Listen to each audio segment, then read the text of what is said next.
Estamos com a nossa primeira reunião do ano, né, estreando o nosso Mioquimagem. Tentamos trazer um caso interessante, que vocês vão ver logo a seguir. Estou aqui do meu lado com o doutor Tito Paladino, que não nos abandona nunca, né? As outras pessoas estão de férias, então o doutor Tito está conosco. Aqui do meu lado esquerdo, eu estou com o doutor Tácito Tubessa, que vai apresentar uma mini discussão do caso clínico no final. No outro lado, a doutora Mariana Campo Nogara, acho que sim, que os dois são nossos residentes de primeiro ano, e o doutor Marcelo, que está aí do lado do doutor Tito, que vai ser o nosso debatedor hoje. Então, mais uma vez, obrigada a todos. Remotamente, estamos com o doutor Roberto Tuma e o doutor Luciano, que estão aqui ao nosso lado, que vão discutir as imagens de ressonância. Obrigada pela presença dos dois.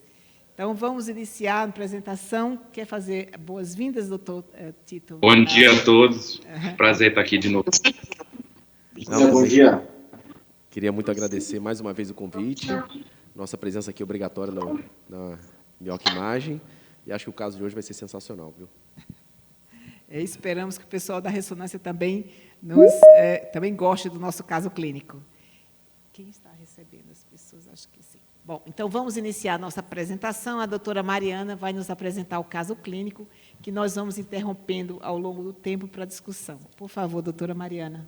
Bom dia a todos. Meu nome é Mariana, sou residente de cardiologia do Hospital Beneficência Portuguesa. Vou apresentar o caso clínico de hoje.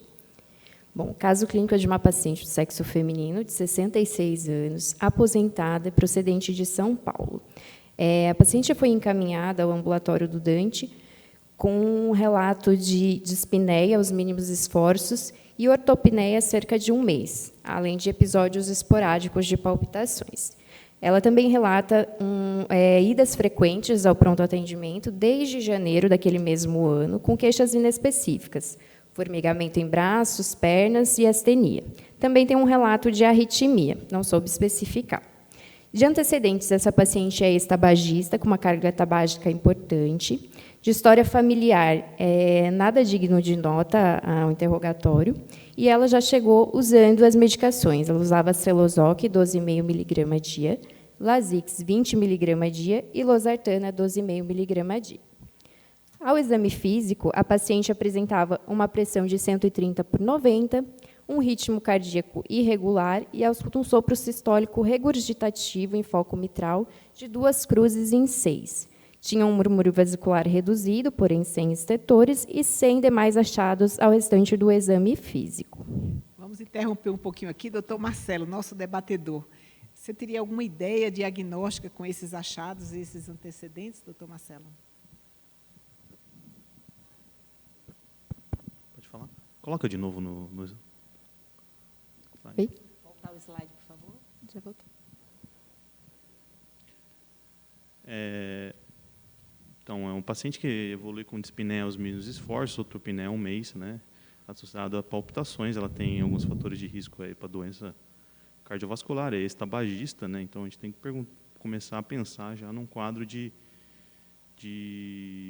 insuficiência cardíaca para ela, né. Lógico que chama atenção, o exame físico não tem tantas comemorativas assim de insuficiência cardíaca, né, tem uma pressão 13/8, um ritmo irregular, que pode delimitar uma arritmia cardíaca, um sopro mitral, mas a gente não vê turgência jugular, não vemos edema em membros. Então, a principal é de uma cardiomiopatia que deve ser investigada, né? Formigamentos em braços e pernas pode chamar atenção, é algo que umas doenças estão relacionadas a algumas doenças sistêmicas com comprometimento primário do miocárdio, com a amiloidose cardíaca, né? Lógico que nós estamos aí no centro terciário e acabamos vendo muitos esses casos. Mas vai ser muito importante a investigação complementar, propedêutica complementar, principalmente com eletrocardiograma, raio-x de tórax, e o ecocardiograma vai nos dar um passo diagnóstico muito importante.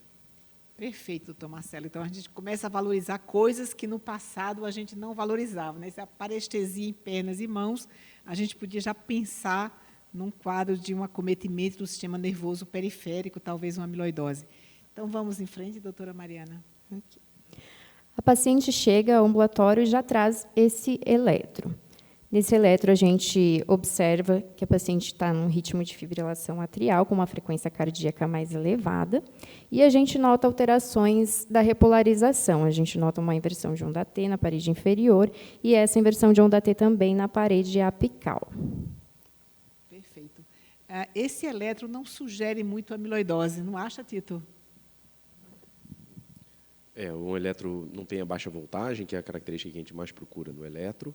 Tem SFA, que pode sim vir associada com outros casos de miopatias, mas não tendo essa baixa voltagem, a gente não pensa em primeira mão assim na amiloidose, né? Não é a primeira opção.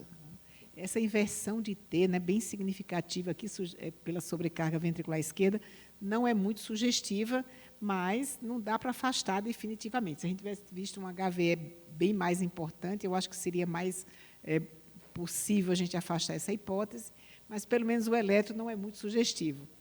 Vamos em frente. E aí a gente tem esse raio-x de tórax da paciente, onde a gente pode notar uma imagem calcificada na topografia de ápice de ventrículo esquerdo. Essa imagem é bastante interessante, né? Agora eu vou solicitar ao doutor Tuma e doutor Luciano, o que vocês acham dessa imagem aí, esse raio-x? Eu sei que raio-x é o exame do passado, que a gente tem coisas muito melhores, como a ressonância e tomo, mas o raio-x, às vezes, dá alguma dica para a gente, né? Olha esse raio-x. E que dica, né, doutora? Nesse raio-x, a gente consegue ver um preenchimento apical do ventrículo esquerdo por cálcio, que já dá uma pista importante para o diagnóstico, né? Leva bem a gente pensar na hipótese de dar... Já pode falar o diagnóstico? Como hipótese, quais seriam as suas hipóteses para justificar esse raio-x? A gente pensa principalmente na hipótese de endomiocardiofibrose. Um infarto apical com trombo calcificado seria um diagnóstico diferencial, né? Mas esse preenchimento bem bonito de cálcio, a principal hipótese seria a hipótese de endomiocardiofibrose. Luciano, pensa diferente? Tem alguma hipótese a mais para justificar esse raio-x? Na verdade, doutora, a gente vê uma calcificação ali onde está na silhueta do coração e onde a gente imagina que seja a ponta do coração, né? A gente vê uma área cardíaca de dimensões preservadas, talvez um pouquinho do aumento do biatrial, e o que chama atenção é aquele ponto de cálcio, né? Bem na topografia do ápice cardíaco, né? E aí a gente tem que começar a ver os outros exames de imagem para a gente começar a pensar em outras hipóteses, mas dentro das hipóteses diagnósticas seria o infarto com calcificação, com transformação do músculo em cálcio, né, bem tardia. Você pode ter também, a gente já viu alguns casos de hipertrófica com cálcio na ponta, né, também seria um diagnóstico diferencial, mas a gente tem que pensar nessas hipóteses diagnósticas que calcificam ali na ponta do coração, né? E uma delas é a endomiocardiofibrose. Perfeito. Eu não sei se vocês lembram de um caso, essa imagem de raio-x é bastante pouco comum, né? Vamos dizer, é rara da gente ver, e a gente tem alguns casos que a gente viu de hipertrófico. Foi bom que o Luciano comentou isso, de uns hipertróficos que calcificam a ponta. Inclusive, no final da reunião, eu trouxe esses casos aqui no PowerPoint para vocês verem, que eram hipertróficos, tinham um HV importante e tinham provavelmente um infarto por conta da desproporção fibra-vaso e calcificaram a ponta. Então, e era muito parecido com essa imagem, né, que a gente trouxe na nossa reunião. Mas vamos em frente e ver se é esse mesmo, se é o hipertrófico, se é o miocardiofibrose. Vamos em frente. E aqui, mais uma vez, a imagem com o sinal da seta aqui. Vamos lá. A paciente fez um ecocardiograma no dia 18/5, onde a gente acha esses valores, a aorta de 25, um átrio esquerdo de 54, com volume indexado de 56, evidenciando um aumento importante. Um septo de 7, a parede posterior de 7, ventrículo esquerdo de 55, uma massa ventricular indexada de 104, com uma fração de ejeção de 50%. Então, a gente nota esse aumento importante do átrio esquerdo, também descreve um aumento discreto de átrio direito, de ventrículo direito e ventrículo esquerdo. Demonstra uma hipocontratilidade miocárdica difusa do ventrículo esquerdo, uma disfunção sistólica biventricular de grau discreto e descreve a válvula mitral com cúspides espessadas e pontos de calcificação, com uma abertura em cúpula da cúspide anterior e a posterior com mobilidade reduzida. Um refluxo de grau importante, um gradiente máximo de 23 e médio de 7, com uma área valvar de 1,6. Também traz uma insuficiência tricúspide moderada, uma hipertensão arterial pulmonar de grau moderado, com uma PSAP de 66, e descreve a obliteração do ápice do ventrículo esquerdo por uma massa hiperecogênica calcificada, determinando sombra acústica posterior medindo 28 por 17 milímetros. Bom, vamos pedir para o doutor Tito, esse exame é de 2015, não foi ele que fez, mas ele fazia algum comentário sobre eco, sobre esse exame. Então, o que é importante do achado? Primeiro, o aumento importante do átrio esquerdo, então, mesmo indexado para o volume ou só o diâmetro, que a gente não usa mais, ele é um aumento importante. A gente tinha uma cavidade com o diâmetro preservado do ventrículo esquerdo e uma espessura da parede também. Então, a gente praticamente exclui a hipertrófica, por exemplo, que era um diagnóstico que alguém tinha citado, com uma fração de ejeção limítrofe. Através do eco, a gente diz que é uma disfunção discreta, né, em torno de 53, que a gente procura para dizer que é normal, mas limítrofe, com todos os diâmetros preservados. O que chama bastante atenção é essa PSAP elevada, uma PSAP de 66, para um normal até 35, e uma doença mitral também com ponto de calcificação e espessado. Então, essa imagem do ápice, somada a essa alteração da mitral com os diâmetros preservados, tendem bastante a uma certa doença, né, uma análise de uma certa doença. Vamos colocar em discussão, alguém que está nos assistindo remotamente quer fazer algum comentário? Pode abrir o microfone e falar, se alguém desejar comentar. Eu acho que essa parte é interessante fazer diagnóstico diferencial e tem uma paciente que tem um ritmo de fibrilação atrial, não é isso? Que pode dilatar o átrio por conta da fibrilação atrial e poderia até fazer um acometimento da válvula por conta da dilatação do anel, mas não seriam esperadas as alterações estruturais da válvula, não é isso, doutor Tito? Porque ela tem uma válvula espessada, com abertura em cúpula, que não seria esperado um achado numa insuficiência mitral funcional pelo átrio, né? Então, parece que há alguma doença miocárdica que afeta também estruturalmente a válvula mitral. E, dentre essas doenças, realmente, a endomiocardiofibrose seria, já comentada anteriormente, a principal hipótese. Alguém quer fazer algum comentário? Tito? Não, insuficiência mitral funcional está fora de questão, não é? Pelo exame, sem a imagem, eu não consigo garantir que está fora de questão, mas mantendo todos os diâmetros preservados, não tendo história prévia ou descrito dessa doença, dessa dilatação, eu diria que secundária é difícil. A gente tem uma insuficiência mitral secundária também, a dilatação do átrio esquerdo, então é muito importante a gente ver o anel do átrio, mas não está descrito também, eu praticamente excluiria essa IM como forma funcional. Perfeito. Doutor Marcelo, quer fazer algum comentário? Da plateia, algum de vocês? Então, vamos em frente, doutora Mariana. Bom, alguns diagnósticos diferenciais que a gente poderia pensar nesse caso, pensando nas alterações, né, valvares, uma cardiopatia valvar mitral primária, por exemplo, reumática, ele descreve uma abertura em cúpula da válvula mitral, né, calcificada. A miocardiopatia dilatada com uma regurgitação mitral funcional, o doutor já falou, a princípio não teria muita evidência, né? Uma miocardiopatia chagásica, uma miocardiopatia isquêmica. Alguém tem mais alguma sugestão? Eu acho que talvez aqui a gente poderia considerar mais, dentre essas hipóteses, seria a cardiopatia reumática, né? Já que tem uma alteração estrutural da válvula, né, com calcificação. Então, poderia ser, a paciente ter uma fibrilação atrial, além da insuficiência mitral reumática, um aumento importante do átrio. Ficou difícil a gente explicar a obliteração da ponta, né? Tem um trombo na ponta, mas por quê, né? O ventrículo não é dilatado. Um dado que não sugere muito que a insuficiência mitral seja a principal responsável por tudo, é o fato do VE não estar dilatado. Quer comentar, doutor Tito, essa questão da dilatação?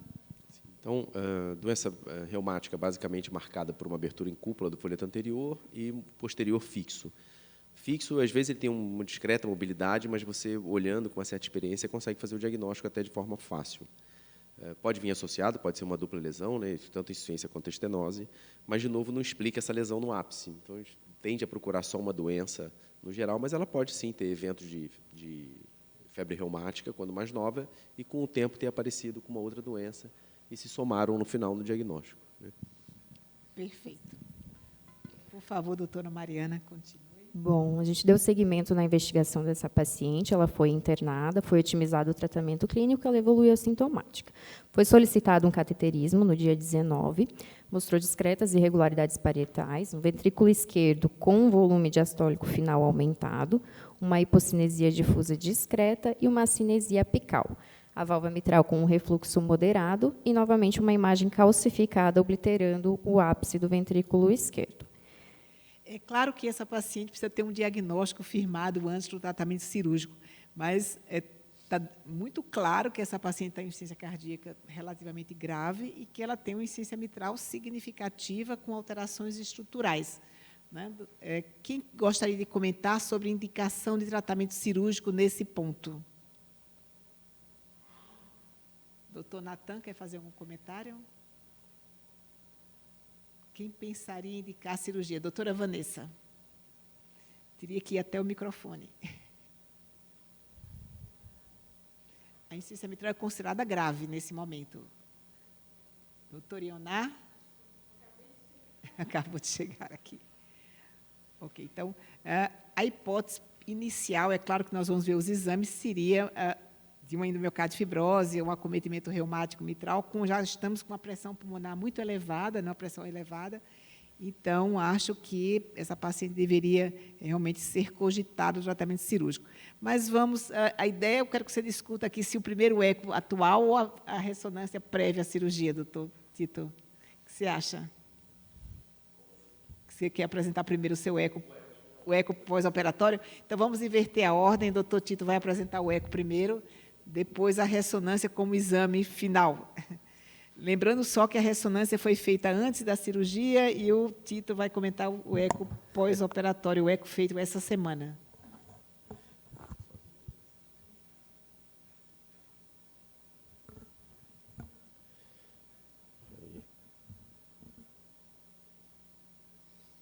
Aqui para mim não está indo. Então. Bom, primeira imagem, eixo paraesternal, eixo longo. Então, a gente consegue... Deixa eu tentar. A esquerda sem o Doppler e a direita com o Doppler, eu consigo ver...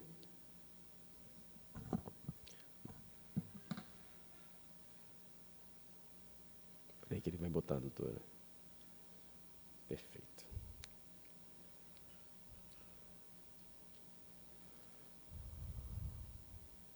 Bom, agora sim. Aqui a esquerda sem o Doppler, então ventrículo direito, ventrículo esquerdo, átrio esquerdo e aorta. E a direita com o Doppler para a gente ver tanto a velocidade, analisar qualitativamente a velocidade, quanto a direção do fluxo. Então, na esquerda eu consigo ver uma contratilidade preservada do ventrículo esquerdo, tanto o diâmetro diastólico quanto sistólico preservados. Essa imagem no ápice, que atrapalha bastante, a gente vê já bastante sombra acústica aqui, a gente vai discutir depois. Uma prótese biológica em posição mitral, tinha essa regurgitação importante, com sintoma, uma PSAP acima de 50. Válvula aórtica discretamente espessada, corrobora um pouquinho com aquele diagnóstico de febre reumática que a gente tinha falado previamente. Então, acometimento de ambas as válvulas, com abertura em cúpula do anterior e posterior fixo. Com o Doppler, eu vejo que não existe nenhum refluxo aparente aqui da válvula biológica, da prótese biológica mitral, um fluxo aparentemente preservado em todas as válvulas e próteses que a gente analisa por aqui.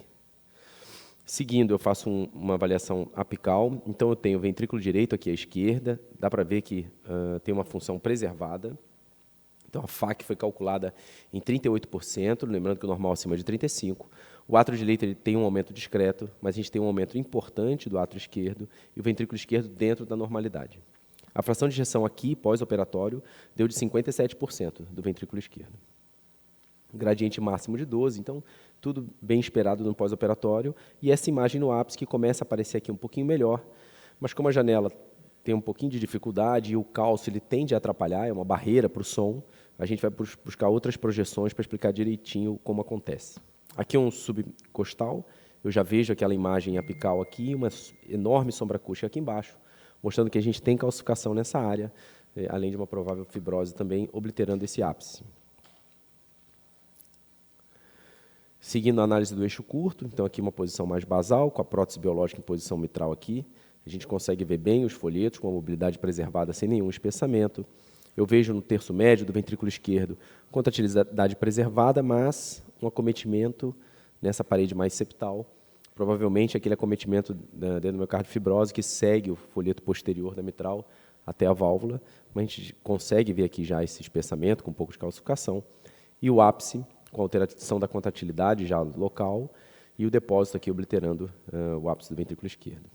Uma avaliação tridimensional, mais uma vez, só para mostrar a contratilidade do ventrículo esquerdo, fora do ápice, claro, toda preservada, o ápice acometido, e a gente vê mais uma vez a sombra acústica e aquele material depositado aqui, obliterando bem o ápice. Por favor, Tito, ali no meio, aquilo mais preto, é o que você acha que tem cálcio ali no Aonde? final? Aonde? Aqui? Não, em 3D. Cálcio aqui em cima.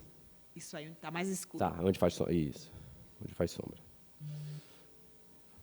Pronto, basicamente isso, chefe do eco.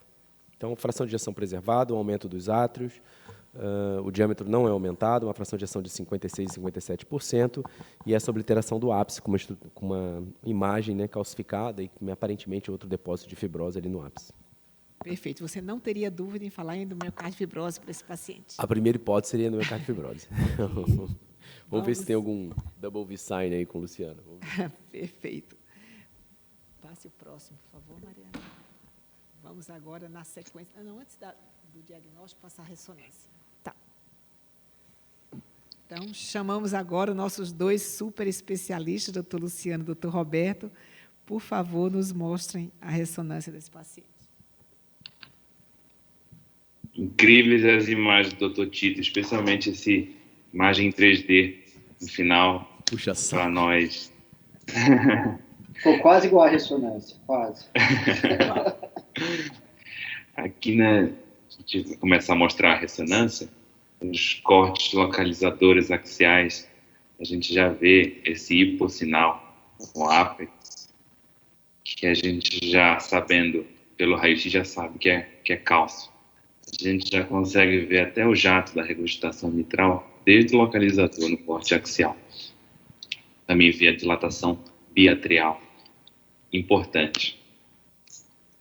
Aqui um corte coronal, mostrando novamente esse preenchimento apical, que forma como se fosse um V no ápex, pela ressonância magnética. Novamente, a calcificação apical, que a gente não é tão fácil de diferenciar se é cálcio ou não pela ressonância, por isso sempre um método ou tomografia, nesse caso o raio-x por si só já resolveu, comprovando que é cálcio para nós. Aqui começando os cortes propriamente ditos, aqui a gente vê uma cine 4 câmaras, que a gente vê a dilatação biatrial importante, a gente vê que tem uma disfunção sistólica moderada, mais ou menos, pela análise qualitativa, mas a gente também vê uma disfunção diastólica do ventrículo esquerdo. Talvez o eco tenha, pela fibrilação atrial, tenha tido uma maior dificuldade de avaliar essa questão da disfunção diastólica, né? Essa imagem está bem bonita, assim, duas câmaras, átrio esquerdo e ventrículo esquerdo. A gente vê o preenchimento apical em forma de V do ventrículo esquerdo e vê a dilatação importante do átrio esquerdo da insuficiência mitral.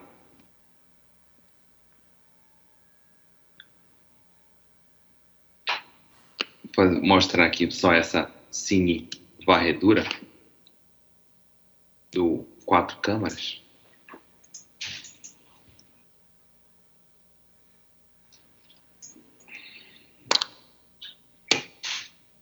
Aqui a gente vê o jato de regurgitação mitral. Aqui novamente. Novamente o preenchimento apical pelo cálcio, uma disfunção sistólica moderada do ventrículo esquerdo. Essa imagem para nós pela ressonância nos leva a pensar imediatamente na hipótese de endomiocárdio fibrose. Roberto, só do ventrículo esquerdo, não é, Roberto? No ventrículo direito não parece ter amputação de ponta, não é? Não, doutora. A ponta, a gente, nessa imagem, deixa eu mostrar a ponta do ventrículo direito livre aqui. Que a gente consegue ver bem a ponta do ventrículo direito. Achando que o átrio direito deve estar aumentado pela fibrilação atrial, né? Está bem aumentado o átrio direito, não está? Sim, sim. Pela fibrilação atrial e pela própria insuficiência mitral, né? Não, estou falando direito. O direito. Ah, sim. Tinha O uma direito PS... pela FA e pela insuficiência tricúspide. Isso, insuficiência tricúspide PSAP aumentada, né, turma? Da disfunção diastólica, turma, não foi feito porque, primeiro, tem a FA, perfeito, igual você comentou, e nessa fase antes da cirurgia, com refluxo acima de moderado, a gente não consegue fazer aquela análise toda detalhada do que quando a válvula mitral está normal, né? Então, por isso que não foi citado, mas claramente deve ter disfunção, né? É o que a gente fala, né? A gente também faz uma análise qualitativa, né, Tito? A gente consegue fazer análise quantitativa também pela ressonância, mas o que o Roberto ponderou aqui é nosso olho, né? Nossa análise qualitativa. A gente vê uma disfunção diastólica, assim, por isso que a gente comentou, né? Mas nada quantitativamente, né? E que contribui também para a dilatação dos dois átrios, né? Essa disfunção diastólica. Essa imagem aqui da perfusão é muito interessante. A gente vê o defeito de perfusão apical, que é importante para o diagnóstico diferencial, se a gente não soubesse ainda que é cálcio, para o diagnóstico diferencial com uma miocardiopatia hipertrófica. Se fosse um preenchimento apical por músculo, a gente poderia ver perfusão aqui no ápex. Aqui a gente vê esse defeito de perfusão bem escuro, bem preto, sugerindo mais que seja um conteúdo amorfo ou cálcio, como no caso da endomiocardifibrose.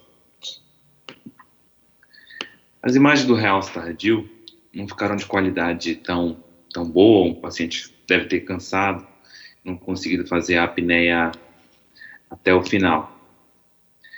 Mas que a gente aqui dá para mais ou menos a gente ver, especialmente para as imagens que seria o famoso duplo V da endomiocardifibrose. A gente vê um V branquinho, que seria o V de realce tardio, e um V escuro, que seria do preenchimento por material amorfo, que sugere o diagnóstico de endomiocardifibrose pela ressonância magnética. E aqui, novamente, o V branco de realce tardio, preenchido pelo V escuro, que pelo preenchimento apical de cálcio.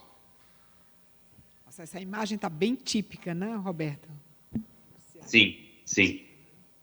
Imagem de livro, né, doutora? Se alguém quiser levar uma imagem para casa, é essa aí, do duplo V, né? Mas é interessante que depois das imagens que eu vou mostrar dos casos que a gente tem hipertrófica junto, a parte muscular é aumentada. E aqui a gente vê que o músculo que tem depois do V, ele é fininho, né? Nesse caso. Sim, sim. Paciente Dante, né, nunca tem uma doença só, ele consegue ter doença reumática junto, o que deixa esse caso ainda mais rico, né? Mas a imagem caso, do duplo V é de livro. Está típico esse caso, né? Uhum. Doutor Tito, você que faz os dois métodos, qual o melhor aqui nesse caso, doutor Tito? Não, acho que o caso foi bem de livro, né? Então ficou fácil para o eco ver as alterações. A gente consegue avaliar, se não tivesse tanto a troca valvar quanto essa lesão mitral, avaliar um padrão restritivo, então a disfunção diastólica, num paciente que tem uma imagem no ápice, tem acometimento valvar, que tem aumento dos dois átomos e não tem aumento da espessura, a gente consegue raciocinar.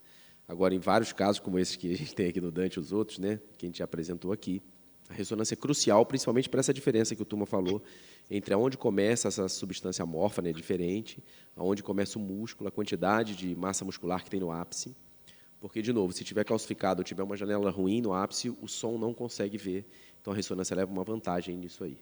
A gente consegue descrever bem as válvulas, os fluxos, a gente consegue ver bem o aparato subvalvar no eco, que ajuda nesse acometimento, né, como ela tem também.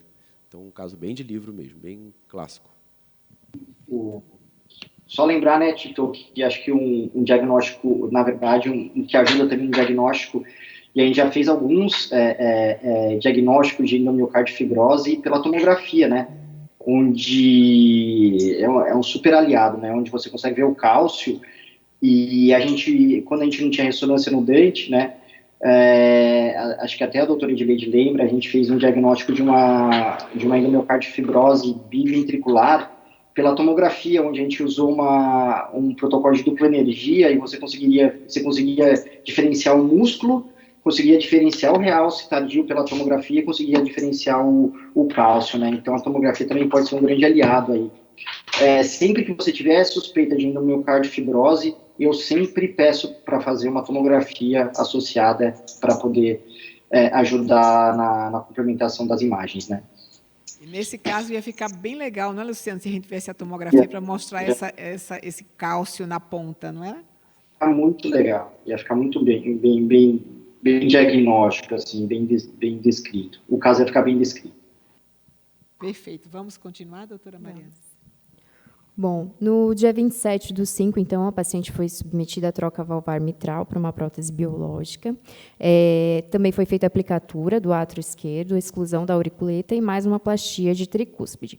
Durante o procedimento cirúrgico, foi visualizada uma massa calcificada, ocluindo a ponta do ventrículo esquerdo, sem plano de clivagem e sem comprometer a cavidade ventricular, então eles decidiram por não abordar.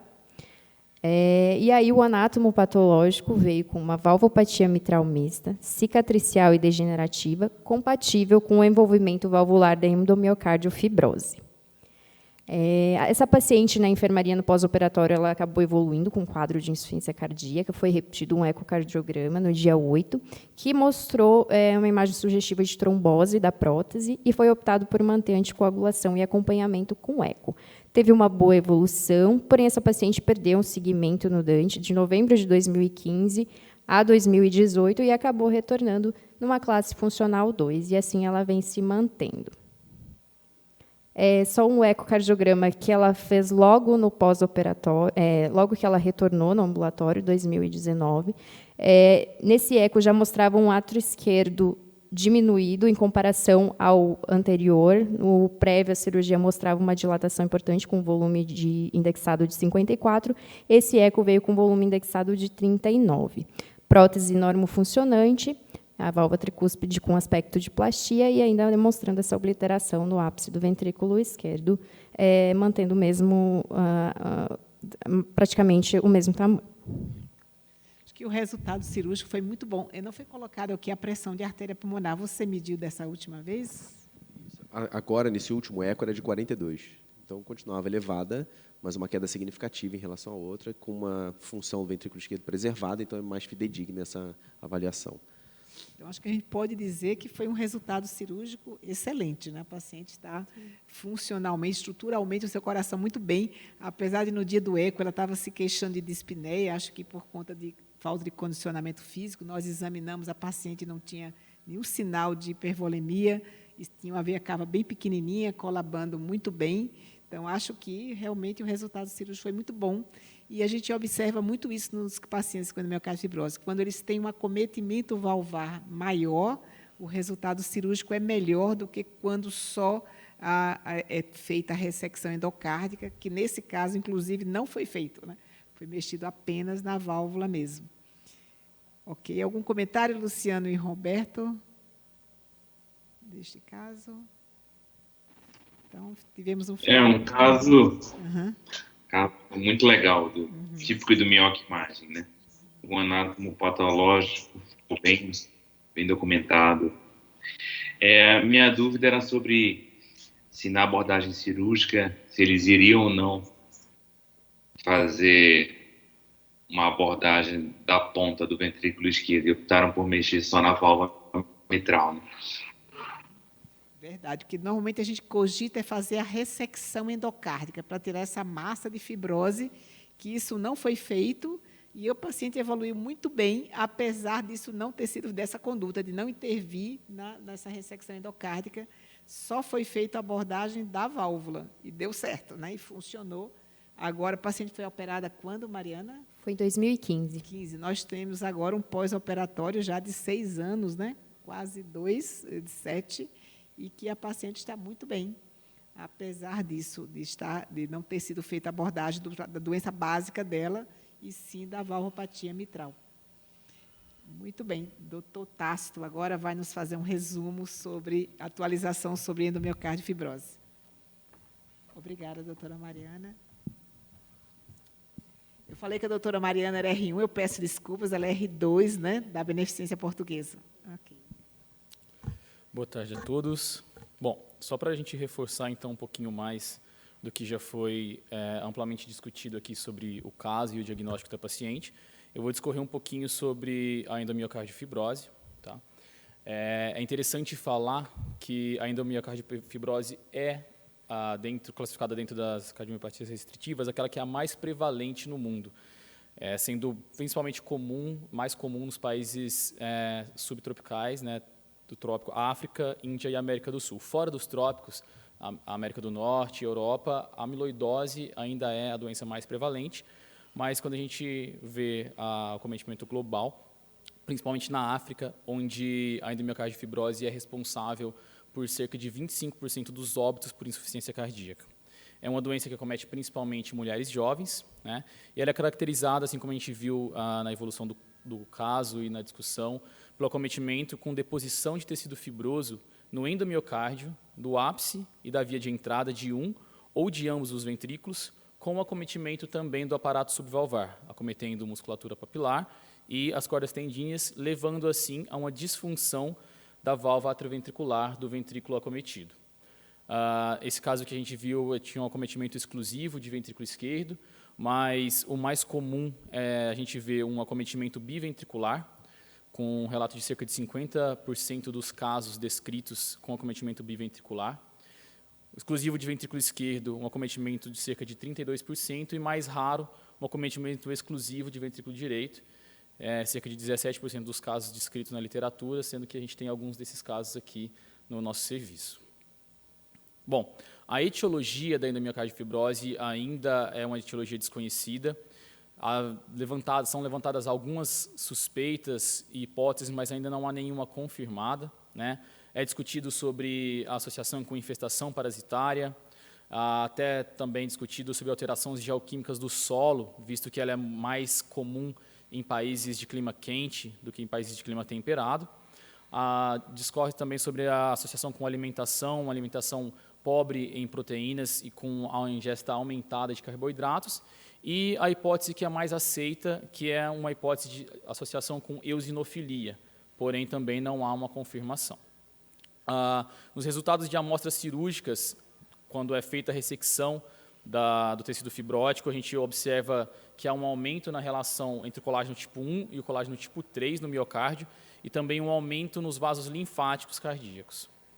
Pode apresentar um quadro agudo que é inespecífico, então ela pode ter aí um quadro que cursa com febre, edema facial e urticária, precedendo aí a evolução da doença, mas o quadro clínico mais comum é mesmo um quadro de uma insuficiência cardíaca de fração de ejeção preservada, associada a arritmias atriais, isso decorrente de um aumento do volume e da pressão nos átrios, decorrentes da fibrose e do aumento da pressão de enchimento nos ventrículos. Quando eu tenho um acometimento de ventrículo direito, seja na endomiocardiofibrose com acometimento biventricular ou exclusivo de ventrículo direito, predominam os achados de uma insuficiência cardíaca direita, e um achado que é um pouco mais específico da endomiocardiofibrose é que há um predomínio de ascite sobre o edema de membros inferiores. Inclusive, algumas biópsias de peritônio mostram um aumento da inflamação local, podendo ter alguma relação com a fisiopatogenia da doença. Bom, dos exames complementares, eu só vou pincelar, que já foi muito bem discutido pelo Dr. Tito, Dr. Roberto, Dr. Luciano. O eletrocardiograma, como a gente viu lá no início da apresentação, pode ser inespecífico, ele não ajuda, não define não tem nenhum achado característico, mas a gente pode ver acometimentos que sugiram acometimento ventricular direito ou esquerdo, e principalmente o aparecimento de arritmias supraventriculares. O eco, então, como a gente já viu, a gente observa a obliteração apical, tamanho ventricular normal ou até reduzido, uma função sistólica preservada com disfunção diastólica de graus variados, e um aumento atrial, e principalmente aqui uma associação com comprometimento da função valvar. A ressonância, como foi dito, ela é considerada o padrão ouro para diagnóstico e para prognóstico, né? Onde a gente tem um achado característico que é o realce subendocárdico da via de entrada, e como foi visto muito bem nesse caso, né? A imagem ficou muito bonita, realmente, como foi dito, uma imagem de livro, aqui eu coloquei a imagem do livro para comparar. A gente vê esse sinal do V em 3 camadas no ápice ventricular, né, onde a gente vai ver um miocárdio externo, seguido de uma fibrose na região média e podendo ter presente também um trombo no endocárdio. E só lembrando que a biópsia aqui não tem utilidade no diagnóstico nem no prognóstico da doença. O tratamento, então, inicialmente vai ser um tratamento guiado para a insuficiência cardíaca, né, insuficiência cardíaca de fração de ejeção preservada, tratamento de acordo com o perfil clínico e hemodinâmico do paciente. Quando a gente considera um paciente em classe funcional 1 e 2, um paciente que apresenta uma baixa mortalidade, como a gente viu nesse caso, né, um paciente que estava em classe funcional 2, foi optado por uma correção cirúrgica da disfunção valvar, o paciente vem evoluindo muito bem, corroborando com o que a gente vê na literatura. Já nos pacientes que se encontram em classe funcional 3 e 4, aqui que está indicado, que o Dr. Edileide comentou, que seria a ressecção cirúrgica do tecido fibroso. Tá? E ainda se discute, nos casos onde tem acometimento exclusivo do ventrículo direito, sobre a possibilidade de fazer essa intervenção cirúrgica mais precoce, ainda com os pacientes em classe funcional 2, visto que nos casos de acometimento de ventrículo direito eu tenho uma clínica muito importante de C direita com deterioração da função hepática e função renal. Então, às vezes, é discutido sobre a importância de fazer essa intervenção antes de eu ter uma evolução desfavorável da doença. Basicamente, era isso que eu queria discutir com vocês. Obrigado. Muito obrigada, doutor Tássio. Queria comentar a questão de indicar cirurgia naquele paciente classe 4. Né? Geralmente, quando isso acontece, aquele paciente que está com ascite, insuficiência cardíaca refratária, a mortalidade cirúrgica é muito elevada. O ideal é que a gente não espere até esse momento para a gente indicar o tratamento cirúrgico por essa alta mortalidade.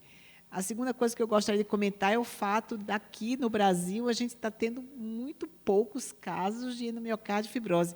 Queria até ouvir a opinião do Luciano e do Roberto, que fazem ressonância fora, que aqui no Dante a gente está com um número muito pequeno de endomiocárdio fibrose, achando que nós estamos passando para uma situação de país mais desenvolvido, porque, conhecidamente, é uma doença de países mais pobres, e a gente tem um número em torno de 200 pacientes com amiloidose e temos, no máximo, ao longo de todos os anos, no máximo, 40 pacientes com endomiocárdio fibrose, ou seja, a gente pode dizer que a nossa causa mais comum de miocardiopatia restritiva é a amiloidose e não endomiocárdio fibrose. Gostaria de ouvir a opinião de vocês que fazem ressonância fora também. O que é que vocês acham disso? Doutora, a amiloidose virou uma pandemia, mas porque a gente está fazendo muito diagnóstico, né? Brincadeiras à parte, a gente está fazendo muito mais diagnóstico de amiloidose hoje em dia, e endomiocárdio fibrose é super raro, né? Não sei se é um diagnóstico que passa desapercebido. Não sei, ou se a gente diminuiu muito mesmo a incidência, porque tanto fora quanto no Dante, faz muito tempo que eu não laudo uma endomiocárdio fibrose. Uns 4, 5 anos atrás eu laudava muito mais do que agora, né? Não sei explicar, não sei o motivo, mas diminuiu bastante, sim. Roberto, o que você acha? Mesma coisa, doutora. Talvez a questão é uma doença muito mais prevalente em países africanos, né?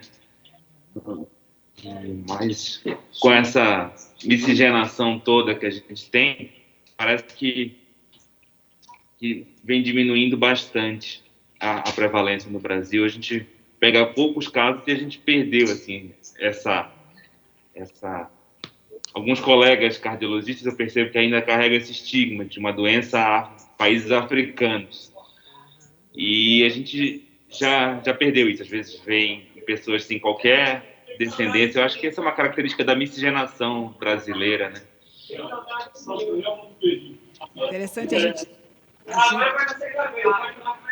Interessante a gente dizer que a amiloidose não é uma doença rara, né? E que agora a gente ainda não é, porque a gente está vendo um número de casos impressionante, mas mudar a ideia também de que a endomiocárdio fibrose é uma doença rara, né? Mudar esses dois conceitos. Doutor Tito, quer fazer algum comentário? Eu tenho a mesma impressão do Tuma e do Luciano, tanto na ressonância quanto no eco. Diagnóstico extremamente raro, acho que nos últimos 5 anos a gente deve ter visto 1 ou 2 aí no máximo, que a gente realmente fecha o diagnóstico.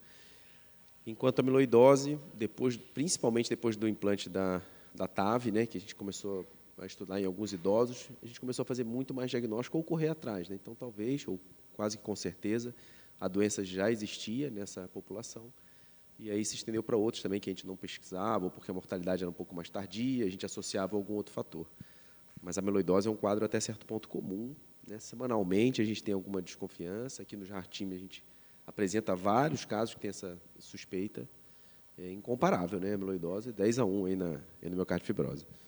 Agora, é difícil a gente falar de subdiagnóstico para endomiocardiofibrose. Queria ouvir a opinião de vocês, porque para a amiloidose é muito mais fácil a gente ver um ventrículo pequeno, um átrio grande, o paciente tem fibrilação atrial, mas a endomiocardiofibrose tem aspectos muito sugestivos, né, nos exames de imagem para a gente perder.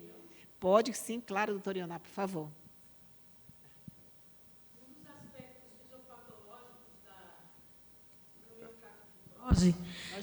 Um dos aspectos fisiopatológicos dentro do miocardiofibrose tem a ver com a infestação, né, de vermes, né, aspecto assim, de saúde pública.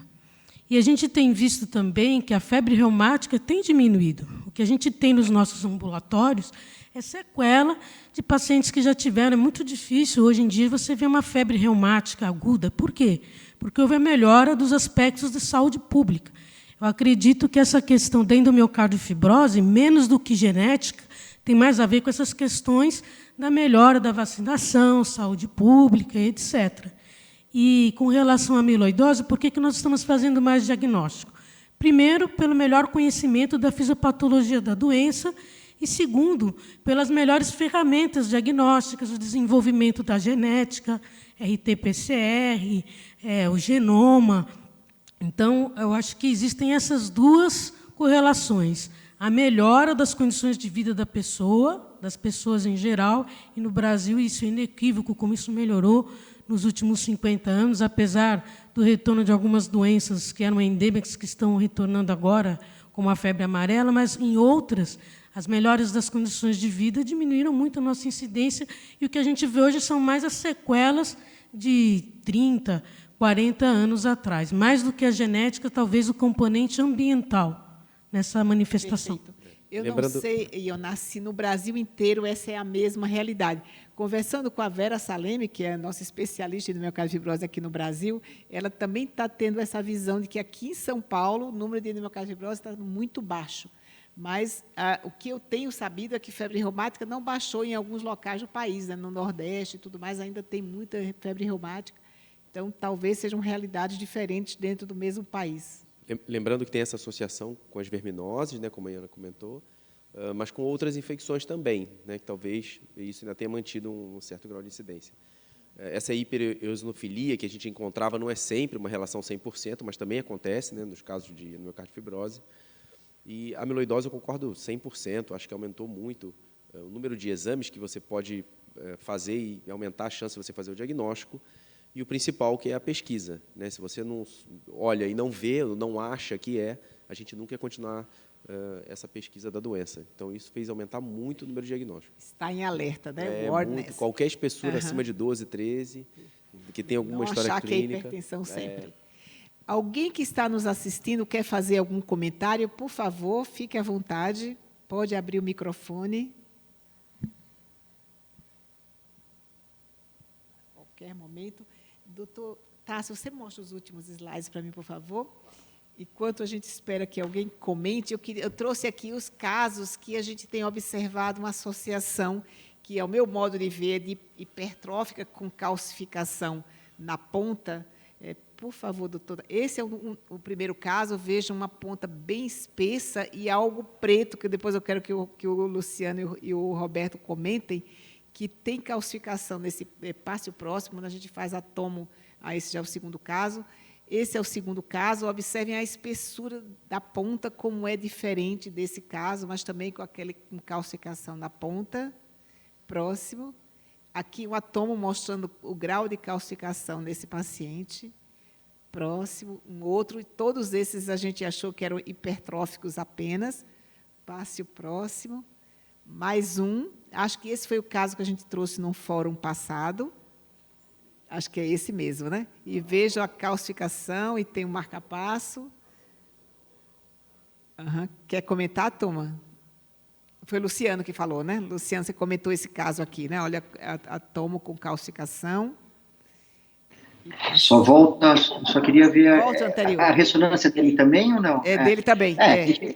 Esse caso é emblemático, né, doutora? Foi super difícil fazer o diagnóstico e a ressonância acho que foi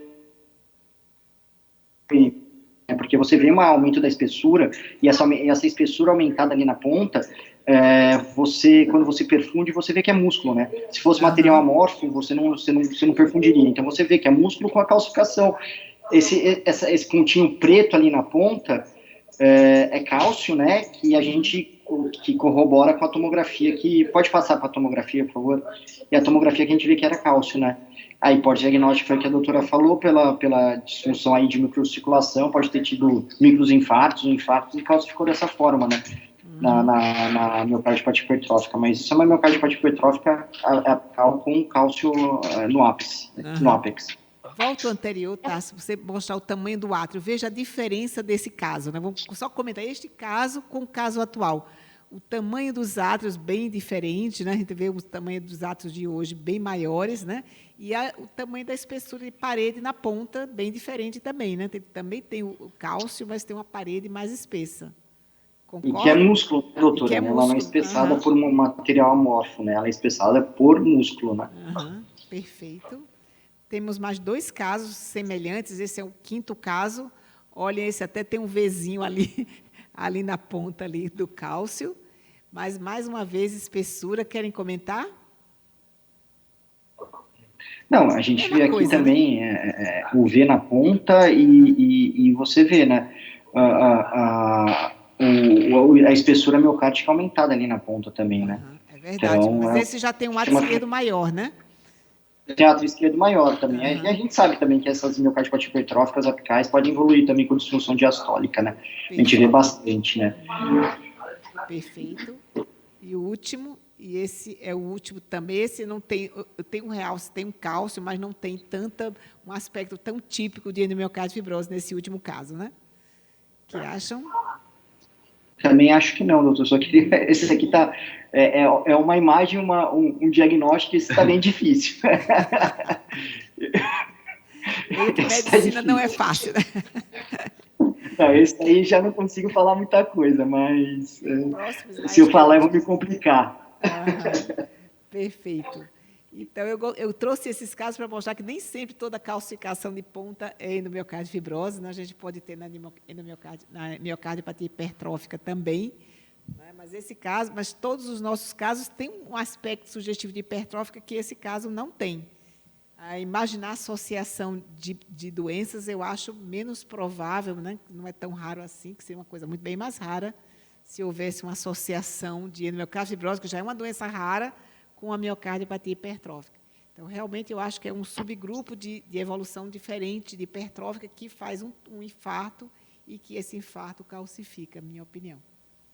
Lembrar também, doutora, que você tem você tem miocardiopatia hipertrófica de ponta de VD também, né? Também como um diagnóstico diferencial também que a gente pode pensar, né? Então, sempre ficar atento também. E esse caso que foi para o fórum, ele tinha um realce ainda na região hipertrofiada, né? Da hipertrofia. Para fechar ainda o diagnóstico da hipertrófica, eu lembro que acho que o doutor Ibrahim e o Luciano que apresentaram, não lembro se foi o Tuma também.